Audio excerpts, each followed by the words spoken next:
All right, well, welcome Zoe to the show here today. We've known each other from a series of different networking events, and we're both in the dental tech space. So, of course, we had a lot of information to share. So it's been great getting to know you and helping each other out. But yeah, welcome to the show today. So, before we get into what it is that you're working on, do you mind just telling me a bit about your background? How'd you end up in the New York area? How'd you end up in the startup space, and just yeah, more about yourself?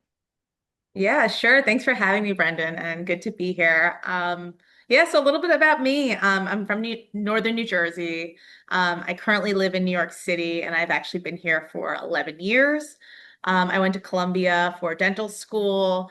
I did a general practice residency at Northwell Health, and then actually came back to New York and practiced for another 4 years, including during COVID.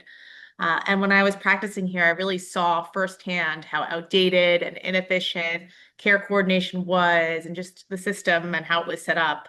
Records, referrals, follow-ups, everything was still pretty manual. A lot of tools were out there, but nothing really fit into clinical workflows. And it was just something that really frustrated me. The system frustrated me. And also the narrative about dentistry really frustrated me. The idea that providers weren't trustworthy or they're trying to sell you treatment, I really wanted to change that narrative because the truth is most of us care really deeply about our patients and the care that we're trying to provide. And the truth is that a lot of us are being pulled in many different directions by a system that doesn't actually support us. And so I became passionate about making dentistry easier to practice for providers and also easier to coordinate care. And so I also realized that when I was practicing that unfortunately, even in mission-driven fields, business incentives really drive behavior. And if I wanted to make the change that I wanted to see in dentistry, I had to understand the business part of it. So as a result, I went to Columbia, back to Columbia for my MBA, to start focusing on fixing the system and not just working within it. And so while I was there, I consulted for a few different offices, a few different larger organizations, and I saw that these challenges that I had experienced as a dentist really existed everywhere. And so as a result, I knew I wanted to be part of that change, and I started focusing on building ToothDoc. And TootDoc really became, my vision because I've always been very community oriented. I've always been someone who connects people. And I've realized that there's no platform, there's no system in place that actually builds scaled trust recommendations in a way that works for both patients and providers. And so that's what brought me here today. And that's why I started ToothDoc. Yeah, no, I can, and we were just talking about before the interview started. I can relate as far as dentists not being always up to the cutting edge because you can't blame them because they're so busy with everything that's going on. As you know firsthand as a dentist, there's so much to do. You're being a dentist, you're also running a business. It's almost like two jobs. And the dentist I'm trying to onboard right now, um, he's short of staff, and so he's doing a lot of the office work, also the dental work. So he doesn't always even have time to meet with me to try to upgrade his system. So it's good to have someone on the inside, someone that knows it like yourself to help out. So that makes a big difference. And like you said about the network too, I think that's also a key point with any business because there's something just fundamentally powerful about any kind of network that you can build that will really set you apart from any other kind of products. That's big that you're focusing on the network there. Um, Yeah, so let's jump into to ToothDoc then. So tell me more about ToothDoc, how that idea or how's your journey been so far with getting that off the ground? Yeah, sure. So ToothDoc is still in its early stages, but it's a curated, trusted provider network that helps patients find dentists and dentists find other providers through real referrals, not ads, not random reviews. Every provider on the system is nominated or vetted by someone who knows their clinical work. And the platform really highlights up and coming exceptional dentists who really helping patients and other providers discover them through these trusted connections. It also gives dentists and specialists a better way to send, track, and receive referrals The goal is to make care more efficient, more accessible, more coordinated and transparent for both patients and providers. And so I guess long term, my vision is actually to create the infrastructure for how dental care is connected. I'm starting with referrals, but eventually I'm trying to, my goal is to support the entire patient journey. And so, like I said, right now I'm in the early stages of building, but I have big plans. So stay tuned to see how I build out the platform. Yeah. Yeah, no, I like the idea of validating the dentist and seeing having, I guess, what would you have other dentists do that validation? I'm sure, because otherwise, who else would have the expertise? But that's big because I mean, even when I'm choosing a restaurant or some place to visit, seeing that human feedback of how good it was is it means so much more. It is so much more aligned with how your actual experience with that place will be than just some arbitrary like metric or something about the restaurant. So it makes a big difference to have that human input on how good a place might be, or in this case a dentist. So that's good. Definitely. I mean, a stat for you is that 64%, according to the ADA, 64% of new dental patients come through word of mouth referrals. And Okay. over 90% of people actually trust recommendations from someone they know. So Yeah. referrals are a huge source of actually finding people that you actually want to see. And so Yeah. that's why I kind of focused on referrals because there's no better recommendation than from people who you know and trust the most. Yeah, no, my good friend is a dentist. His practice that he works for, the owner, she owns a number of different practices, and she has a whole event that she throws that she takes all or she brings together all of her referring dentists because she's a specialist and throws a party or a networking event or some kind of an event to really create that community. So it definitely makes a big difference, those interpersonal connections. And speaking of which, my next question was, who are some of the people that you've met along this startup journey, either that have helped you a lot or that have even hindered you or made things tough? Because it can always, there's lots of hurdles in the startup journey. Tell me more about them. Definitely. Yeah, this journey is all about, finding people that inspire you and motivate you to do good work and build something you're proud of and actually make the impact that you want to make. And so finding mentors, finding teammates, trusted advisors, that's been critical to kind of building what I've been trying to build. And I have trusted mentors at some of the big dental service organizations, at some of the consumer driven brands in the space. I also have mentors from Columbia, some of my professors from Columbia Business School. I really kind of source my whole network to find people that really push me to think about things beyond just surface level facts that make me want to be the best version of myself. I've also met people who have made me feel down about the process because I think that's part of the startup journey is, getting different perspectives. And people will always tell you, this is why you can't do this, or they'll always try to poke holes in what you're building or how you're thinking about things. But I think that is a true test to whether or not you're building something that's going to be meaningful. So those conversations can be tough to have, and some of the things that you learn from those conversations can be hard to swallow. But the truth is that if you can, work through those questions and figure out what matters and how to incorporate that feedback, that's part of the journey too. So I'd say that everyone, whether the conversations are positive or negative, like they they ultimately drive you forward.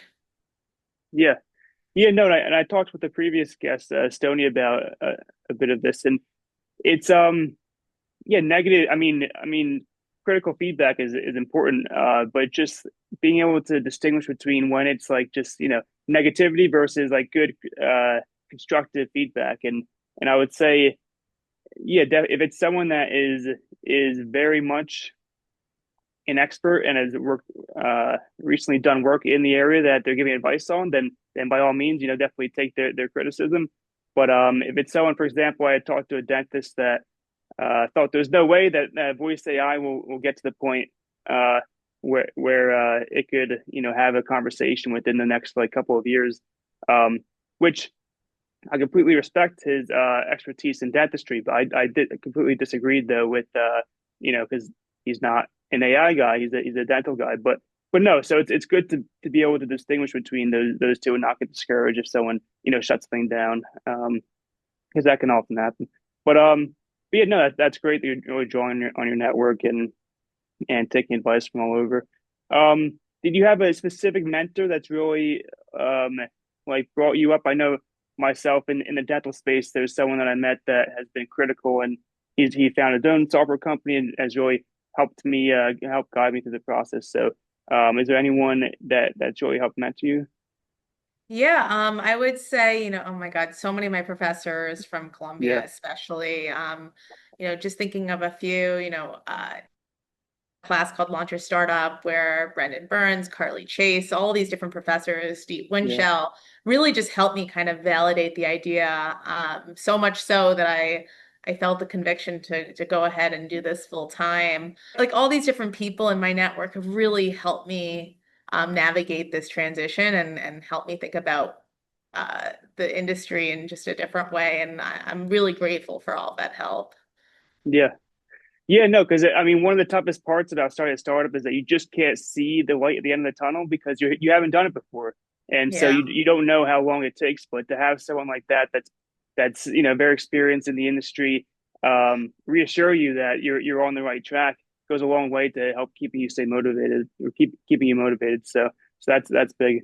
Um, so yeah, next question I had was just what do you see the vision of ToothDoc being eventually? So of course you want to grow the network of referrals, but what ultimately do you want your customers to take away from their experience using it? Yeah, I'd say from, my goal is to build something that resonates with both providers and patients. I think a lot of the tools and platforms in the space right now are being built, mission that they deserve. There's a lot of really, really great dentists, oral surgeons, pediatric dentists, you name it.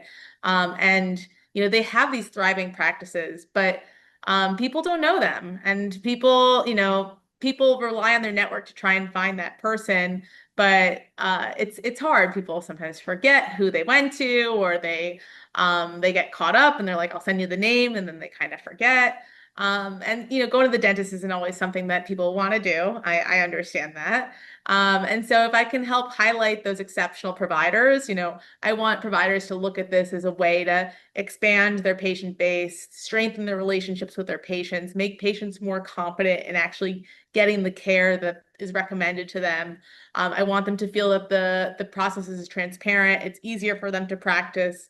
I just want this to be something that they turn to actually grow their reputation, grow their network, and just make business operations smoother and more efficient.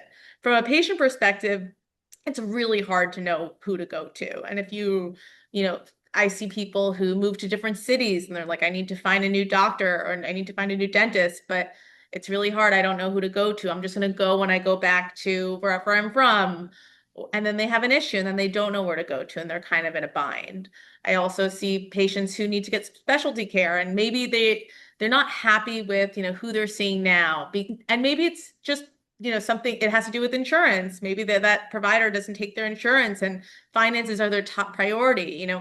The top recommendation that you may see on Google just may not be right for you. And so my goal is to help patients actually find providers that suit their needs.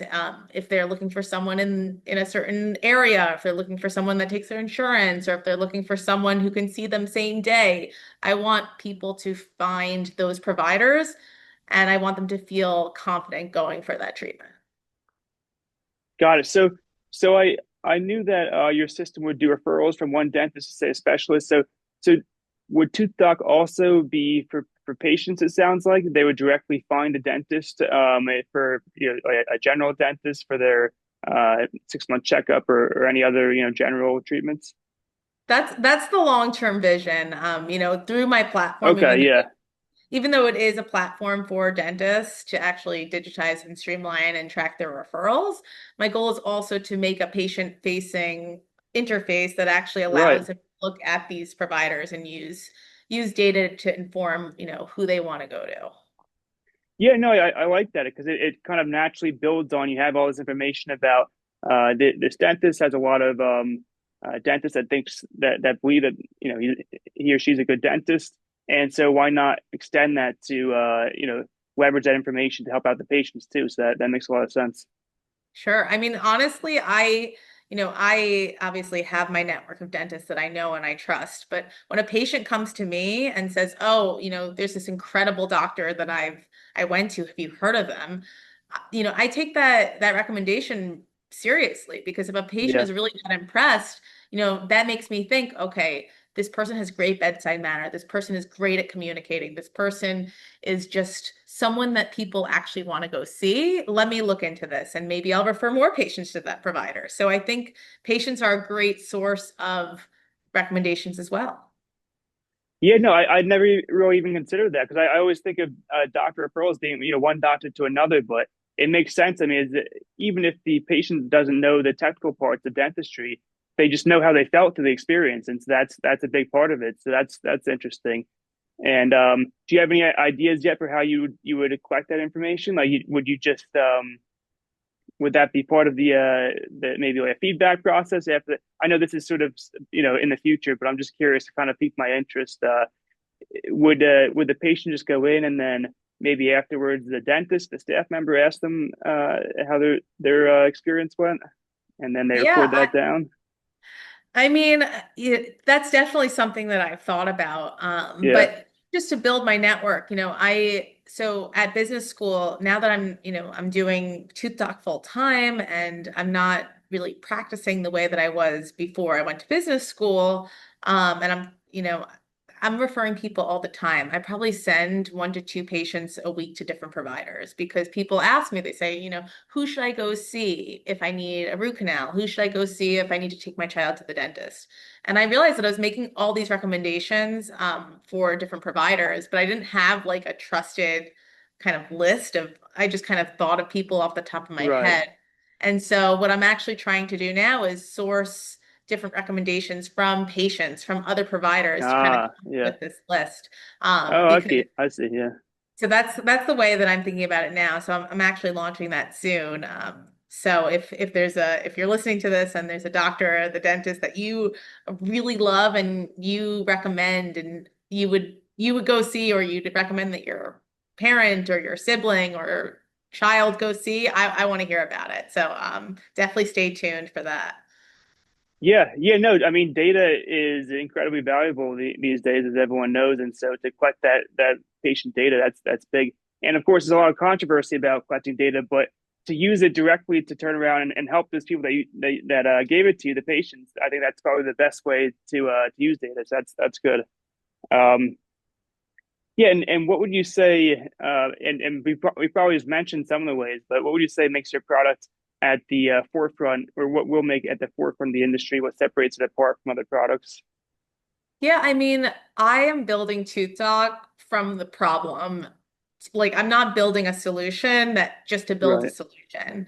I want to help people connect with the providers that make the most sense for them. I want to make providers, I want to make it easier for providers to practice. Like that is how I've rooted or that's how I built the platform. And so I think my experience, my network of providers who've had similar experiences or different experiences really helps inform what I'm building.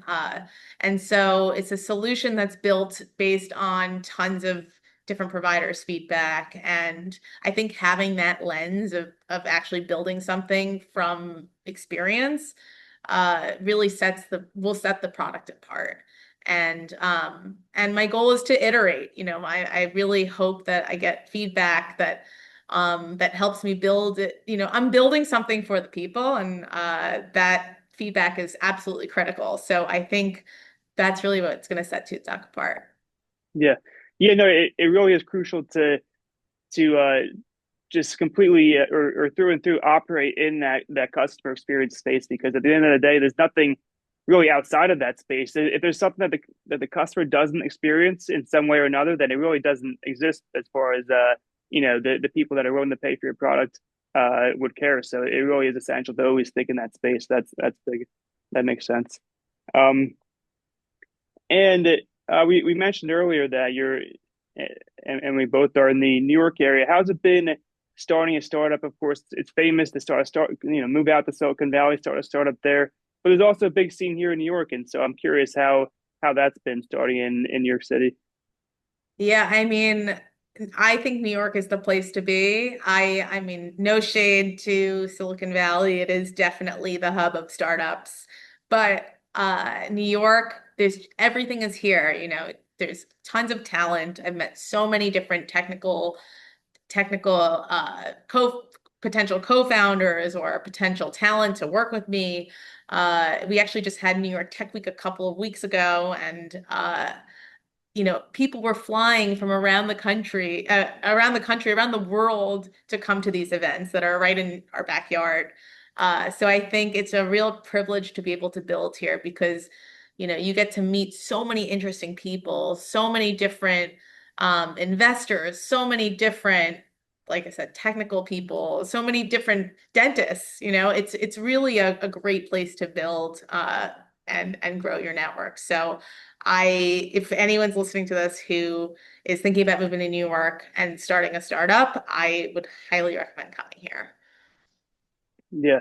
Yeah, no, I've long felt that half of, or maybe more than that, half of what kind of outcomes you get and whatever you do in life is just what environment you set yourself up in. And I couldn't agree more that New York is a fantastic environment since I started going to college here. Up through when I entered the working world, it's been nothing but different opportunities, lots of interesting people to meet. So definitely a great place to meet a lot of different people that might help you with this startup or to learn a little bit about different industries and find out what might be promising to start something in. So, uh, yeah. So, what would you say makes the dental space in the dental tech space a promising industry? Is it growing quickly? I know you mentioned that a lot of dentists they're still using older technology. So, what would you say are the biggest opportunities in this space? Yeah, well, Brendan, the dental industry, people kind of forget about dentistry, but it's actually an $180 billion industry. So it's a really, really large industry. It's a mature industry, but it's an industry that both patients and providers are frustrated with, right?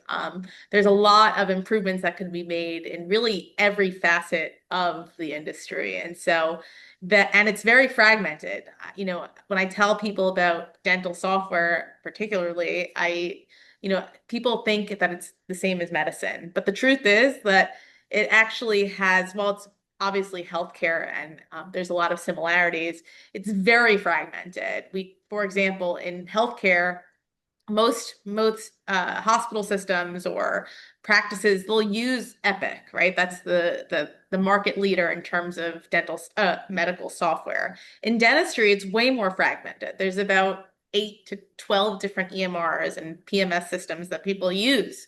Uh, so I think that it's fragmented. It's also just way more, when people say that medicine is 10 years behind, dentistry is like 15 years behind, maybe even 20 years behind.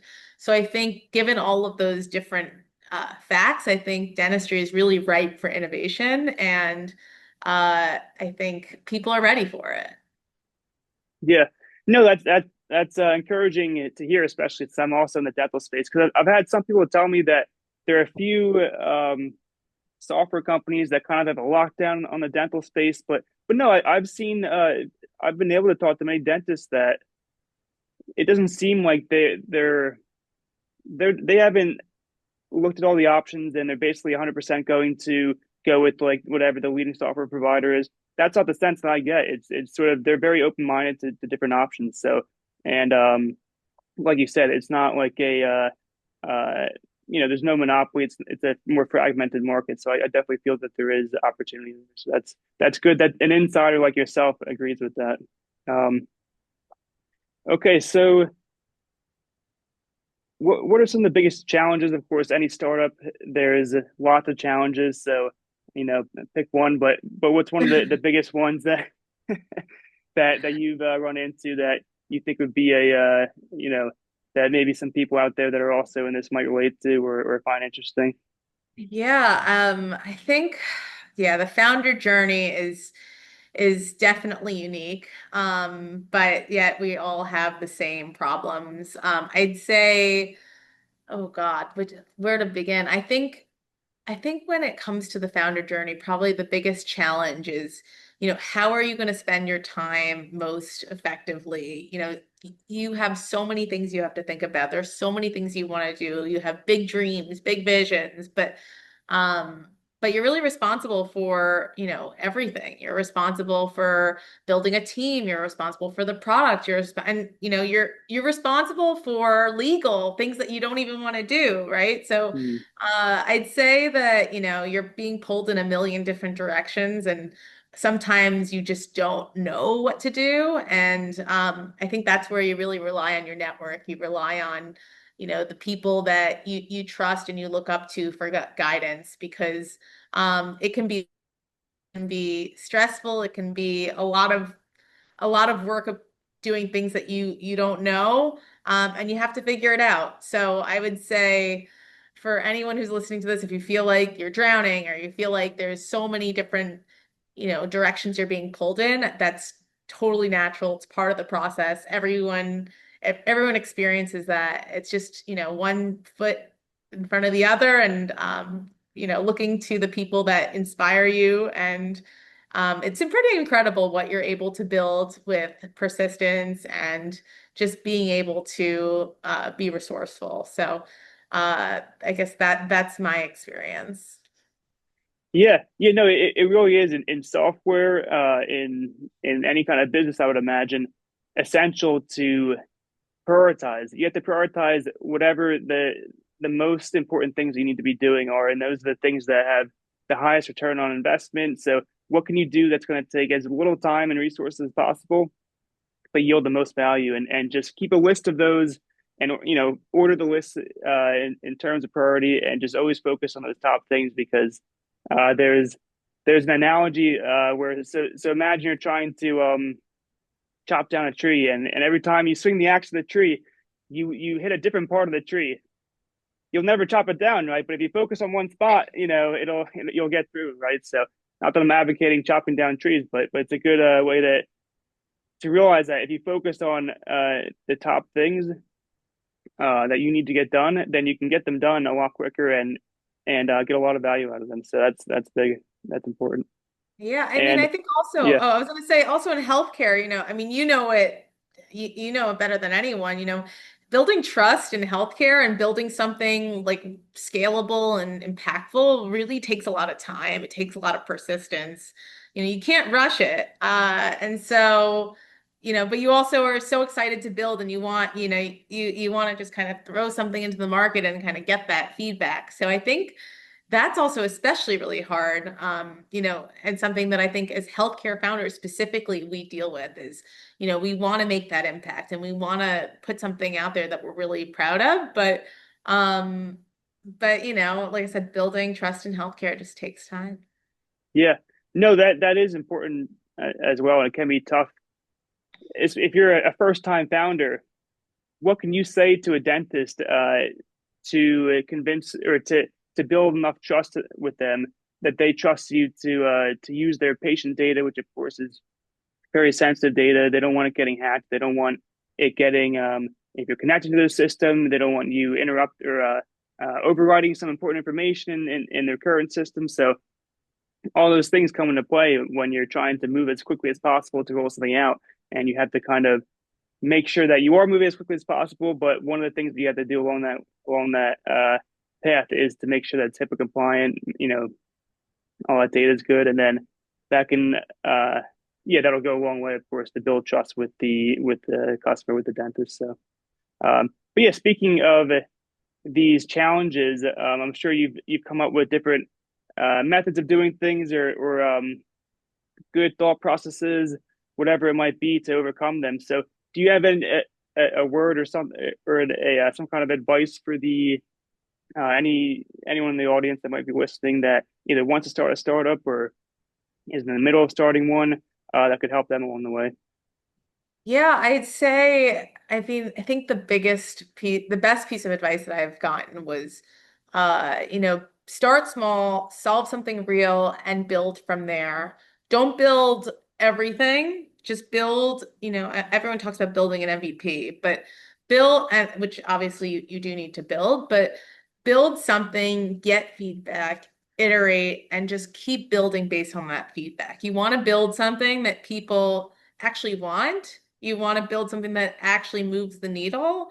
And if you're not constantly doing customer discovery, constantly validating the problem, then you're not going to build something that's actually going to make the change that you're hoping for. And so I would say, look at a real problem, kind of start with the problem and then build the solution. Don't build the solution and then try like I wouldn't try and solve problems that don't exist because a lot of times people will say, "Oh, like I want to build X because I think it's really different and there's nothing out there that's like it." But you have to think, well, why doesn't this exist already?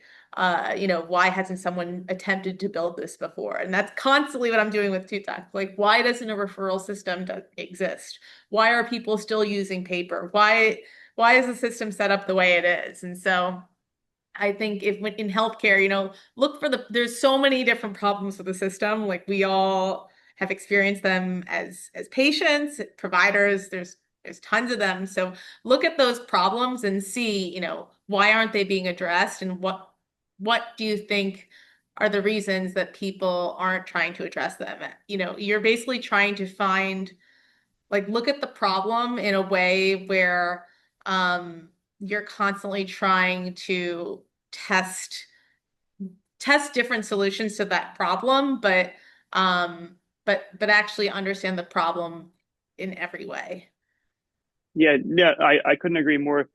The the problem is yeah, if you're not solving a problem, then really what are you doing? You're creating something that might not provide any kind of value to the customer. Like we were saying before, you want to start off, or you want to always be thinking in that customer experience space. And if you know right now your potential customers are having tons of problems, then might they might be willing to pay for something that solves those problems. So that's Sure. definitely a great way to think.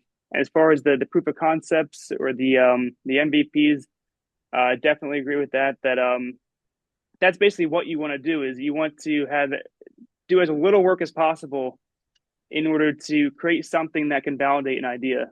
Because the further you go down some rabbit hole and build something, and that you find out later that it's not exactly solving the problem, or there's some issues with it, then you'll just end up wasting a lot of time, and it'll be very demotivating because you'll have nothing to show for that time spent. So the sooner that you can just do as little as possible, even if it's just writing on a piece of paper what this drawing it out what this product will look like and showing it to the dentist. Even if that's your first step, then that could save who knows 6 months of work or something that you might have gone the wrong direction because the dentist points out, oh, that's not really how we think of things. It's really this way, and then you go a different direction. So that's definitely big. But yeah, thanks Zoe for coming on. It's been a pleasure talking with you as always.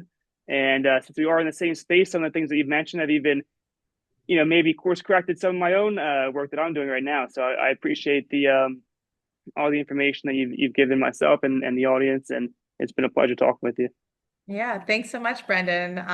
Yeah, looking forward to seeing what you accomplish as well. And yeah, I really appreciated the time. Thanks.